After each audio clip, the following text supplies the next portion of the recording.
le simulateur de chaufferie, c'est une réplique virtuelle de chaufferie.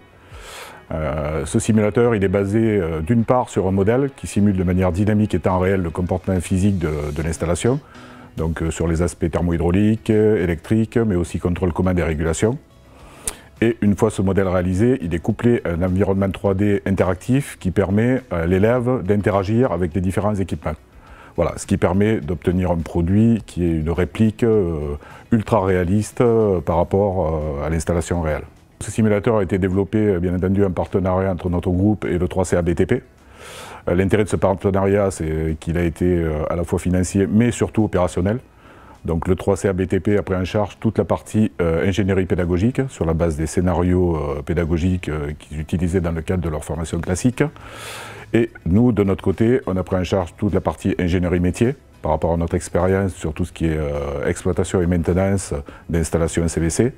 Et aussi, via notre activité simulation, tous les développements informatiques qui ont permis d'aboutir au produit.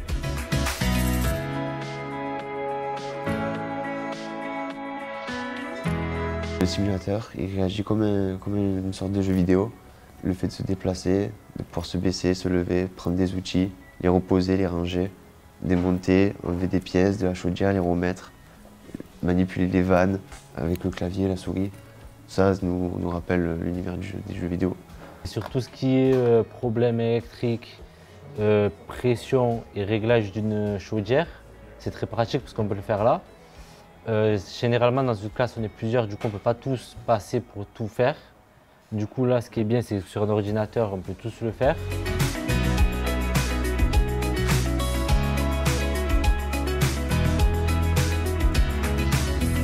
Le simulateur, bien entendu, vient en complément des autres actions de formation. Le simulateur permet d'acquérir les principes fondamentaux, les modes opératoires, les étapes incontournables dans le cadre de la méthodologie de résolution de problèmes ou de la méthodologie de mise en service de systèmes. Au niveau pédagogique, ce qui est très bien dans ces simulateurs, c'est qu'ils sont tous sur un simulateur et donc du coup ils apprennent vraiment en immersion et en faisant réellement l'intervention.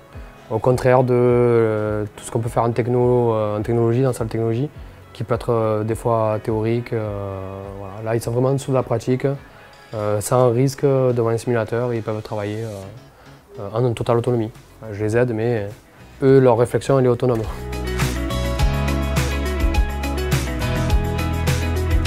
Le besoin d'acquérir un simulateur est simplement né d'un constat. Le constat, c'est que les technologies évoluent chaque jour dans l'ensemble de nos métiers énormément.